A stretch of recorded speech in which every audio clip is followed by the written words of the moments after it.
Tens of thousands of football fans came to Highbury. Electrifying. Yes, guys, and welcome to another episode of the Cannon Podcast. I am here with my main man, Will, and we are here to discuss youth. We're here to discuss a youth that everybody has actually got an opportunity to see. We are going to talk the man, the myth, the legend, the best 15-year-old in the country who is now England's answer to Yamal. Yes, I don't kid, actually. Max Dowman, mate. We have actually got an opportunity to see this player up close. It's really difficult for me to talk about this player because I have issues with platforming somebody of his age at this point in time. But when talent breaks down the door and is doing the things that Max Dowman is doing, unfortunately, but fortunately, you have to talk about it. We get an opportunity to wax lyrical.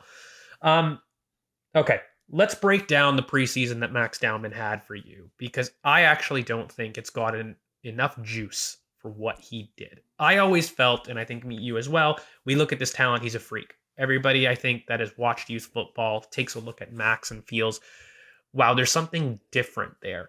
Did you feel like he extended your own very lofty expectations? And maybe I'm putting my own projections. Like, I thought he would kill it in preseason. I don't know that he would solve and become the answer to the Newcastle problem, which is something that Arsenal have struggled with for the better part of, over 2 years at this point. Where do you rank his preseason and his integration with the team? I mean, I think it speaks for itself. He came on at Anfield. I don't think any of us projected that, no matter what happened in preseason, that Max Dowman was going to play at Anfield. I remember saying in, I want to say May, maybe June, that I thought Max Dowman conservatively, and I thought and I would say conservatively, I think I was on the high end of anyone's predictions, will play around 700 to 1,000 minutes. And I think a lot of people thought, no way a 15-year-old is going to play that many minutes. Match day 3, he's come on at Anfield. That's what his preseason did. There's no ifs, ands, or buts about the player and what the preseason. Oh, it's just preseason. No. What he did in preseason showed Arteta, who doesn't trust the youth, if you want to be one of those people, that a 15-year-old is the answer to down a goal at Anfield and chasing. That's all that really needs to be said. Yeah, the talent is kind of frightening, to be honest with you. And I mean, when you start to ask the collection of talent, I mean, I'm getting this already. Like, when you start to see stuff like this and he's able to do it against the types of opponents and already offer a solution to kind of one of the few reoccurring problems this Arsenal team has had, because it's not a lot. Like, this is a very talented group, right? And I'm looking at the way that Madueke, by the way, is performing on international duties. And I'm looking at the way that Max performed in preseason. Where do you see a kind of the integration path between now and January? And is Max playing any youth football at this point? Or do you think he should? Because there's an argument where we clearly see what type of player he is. But mate, can't not play football and just train with the first team here. Where do you stand on the integration of Max, given what he did? And how are Arsenal keeping this genie in the bottle? And can they? Yeah, it's a tough one, because if he's going to be relied on for 15 minutes every weekend, it's not going to be a lot of youth football for him to play. No. However, I think it's important that he does play some under-21s football. I do think over the next few months, it'd be great to see him get 4 or 5 90s out there or 60s out there when it makes sense. I think this is, as much as he's ready for men's football, playing 15 minutes every week, not seeing any goals or assists, just being realistic. He doesn't have any yet. Let's see if he, a penalty drawn is not an assist, but this is a player who wants to see the ball in the back of the net. And I think confidence is the absolute most important thing for a 15-year-old as he continues to grow and get better. And just seeing the ball go in the back of the net is a nice thing for a player like Max Dowman. And I don't think this is a player who will ever lose belief in himself. I've spoken enough with people around him that the hype is not too much for him to handle. He's just being Max, and he hasn't changed at all. But I think it's important that he does play a little bit under 21s football when it makes sense. And that's the job of Per and Arteta to sit down together and figure out that schedule and the way that works best. But there's no reason for him to play 0 under 21s football. That's something that there certainly is space for. We have bulked up this squad considerably when Havertz is back, when Saka is back. There isn't necessarily, otherwise a senior footballer is not going to be on the bench. So I think that we will see Max play some under 21s. And the kind of reason why I done that is, I mean, like, it's so odd because the decisions to basically have him go in at Anfield, but then also put him in the Champions League squad, but not put Jesus, who is supposed to be expected to be back by November, I thought was a very pointed move. Yes. By Berta or whoever it was off the pitch. And I think the struggle that I get is because Max is so freaking young, the hole he leaves in the U21s is massive. Like, we've gutted that team's creative hub 2 years running. We took Ethan, we took Max. There's only so many freaking 15-year-olds that we can produce that are going to play in the first team that aren't going to affect the U21s. I look at it and I struggle, mate, because I look at that Anfield performance, and in a performance that I think we needed a goal, we needed somebody to press the issue. He did it again. Like, I'm hesitant because I go, okay, like, I really don't want to give him too much that he can't handle, but I know mentally he's excellent. I know all those things in the background. I know what people are talking about with him. But equally, do you think as a talent who has already tasted Newcastle, tasted Anfield, knows he was the one pushing the issue in a team looking for answers, like, how do you satiate a hungry wolf like that? When you're that young, you want the world and you want it now. And are there times where you got to sit there and say, look, for as much as you might be hesitant because you want to protect the player, is this a Cesc situation? Is this a Yamal situation? Because there are always outliers. You don't want to make this the norm, right? And I can already see people, by the way, I'm worried about the Ethan and the Max in club rivalry that people are already going to do, expecting players to produce the same way. Like we saw it with Saka in terms of some of the other youth and Emil and Reese and whatnot. Like when you have such a stud who's performing so consistently, the age mates and the one that came up either before or at the same time are gonna have greater expectancies. How do you balance essentially somebody wanting more, having the talent to have more? And where does that leave kind of your peers? Like you look at Miles, for example, who had basically a start from January to essentially the end of the season where that spot was his. Now, bang, you get Calafiori, who's playing excellently and out of his skin, but then you buy Hincapie. How do you balance the up and down integration of these stud talents? Like Max is coming on the scene, but I mean, Ethan got 1,500 minutes last year. Miles got similarly in the Champions League and in the Premier League. How do you make sure that we're keeping them fed, but also protecting them from what we don't even know could come? Yeah, I mean, you're asking tough questions for sure. There is no like definite answer, and I think the beauty of it is that a lot of what happens on the pitch will dictate that. And if Max had come on at Anfield and clearly looked off the pace, I don't think we would have seen Max for a little while and he'd gone back to under 21s football. That didn't happen. He seemed to be the one pressing the issue. Although, he lost the ball a few times. He lost the ball by pressing the issue when we needed to press the issue. You'd rather that than the, horseshoe passing around the box that we saw a lot of last year when we were chasing games, right?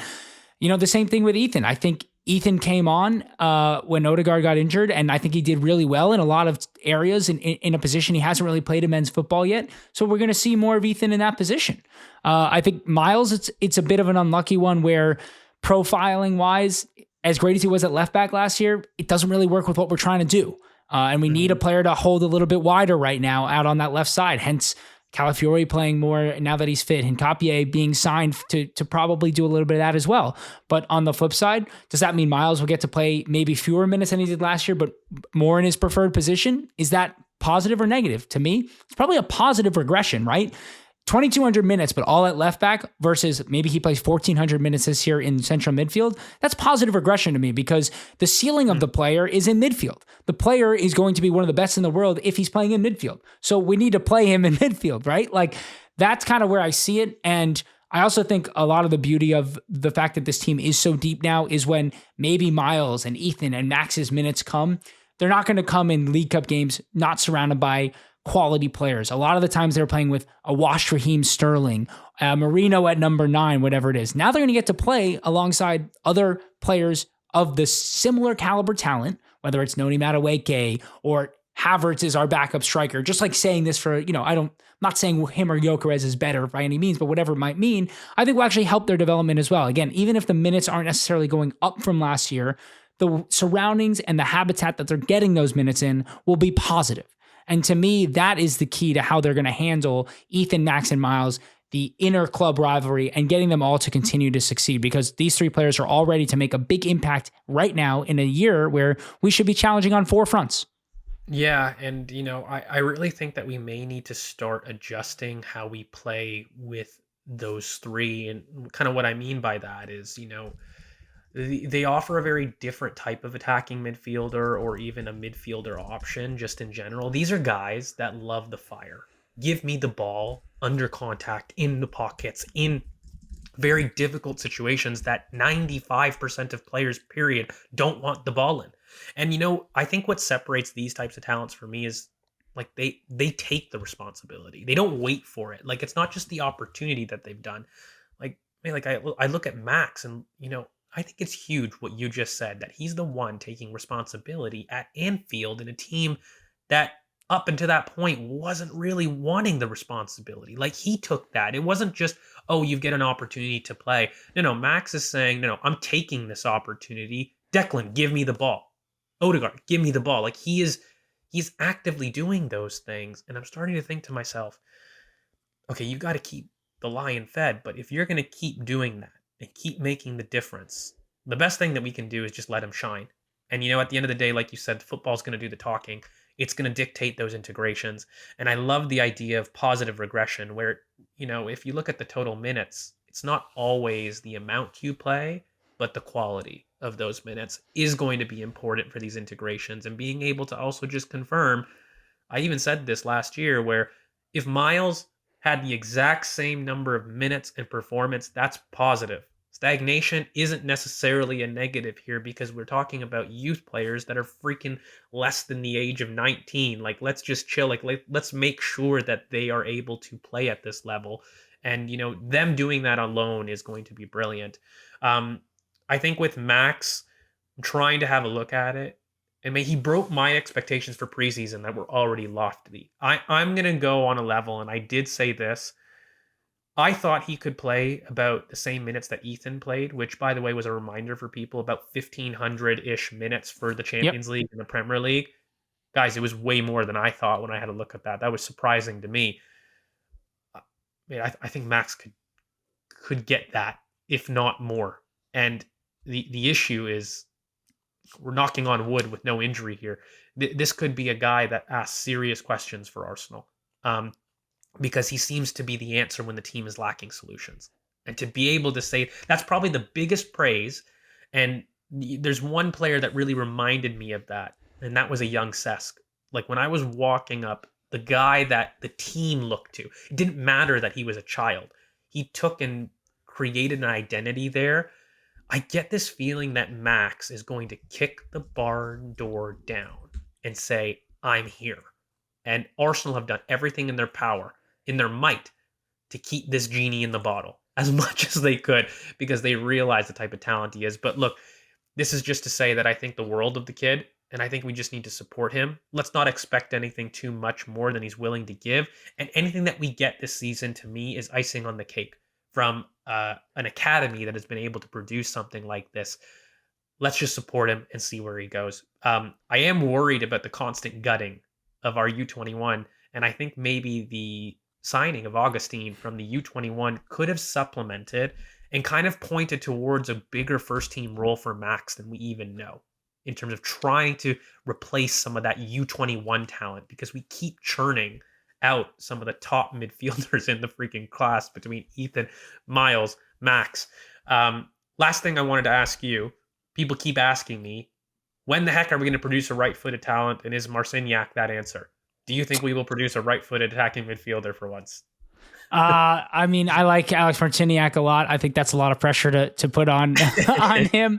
I've seen that people tweeting that who I think probably don't really know that much about Alex Marciniak, but he's had a great start to the season. So is Chidak O'Neal, and our under 18s are flying. I mean, Adam Birchall is a top man, top coach, and he has that team who's very talented, doing a lot of really great things. They're a really good watch.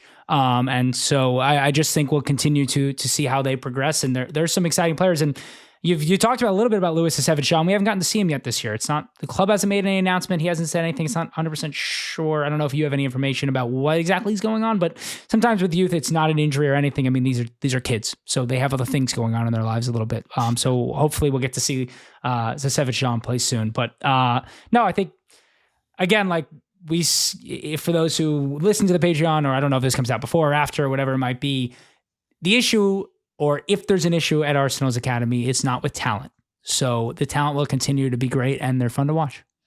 Absolutely. And I think that's a great place to leave it. So guys, make sure you guys like, comment, subscribe. And of course, if there is a youth talent that you guys want us to do a little bit of a spotlight on, kind of like what we did with Andre News last year, we're bringing those back. So make sure in the comments you leave down below spotlight of somebody that you would like to see us really highlight and go into some video that we can do. And of course, we have an entire Patreon pod that we just got off of in terms of detailing the U18s, the U21, the pathway. Will had just briefly mentioned some of the problems, but we really break down some of the issues in the academy in terms of the talent, in terms of what we'd like to see improved, what we've been doing brilliantly, and the integration steps that Arsenal have taken in the last 18 months rather, to really get to where we are and how we can improve the academy. So it's a really great listen. So if you do like that, you can drop down in the link down below for a 7-day free trial. Experience that, have a look at that along with a ton of other things. I will be coming out, and I think at this point when this is released, of a tactics corner. So definitely have a look at some of these new initiatives that we're having going on. It's a very busy time for the Cannon Podcast, busy time for the Academy, and busy time for Arsenal. So thank you, Will. Of course, man. Always. It's a pleasure. And thank you so much for sticking with us, guys. And thanks for keeping it Arsenal. Tens of thousands of football fans came to Highbury. This was one kind of queue the ladies thoroughly enjoyed. Electrifying. Electrifying. Inspiration.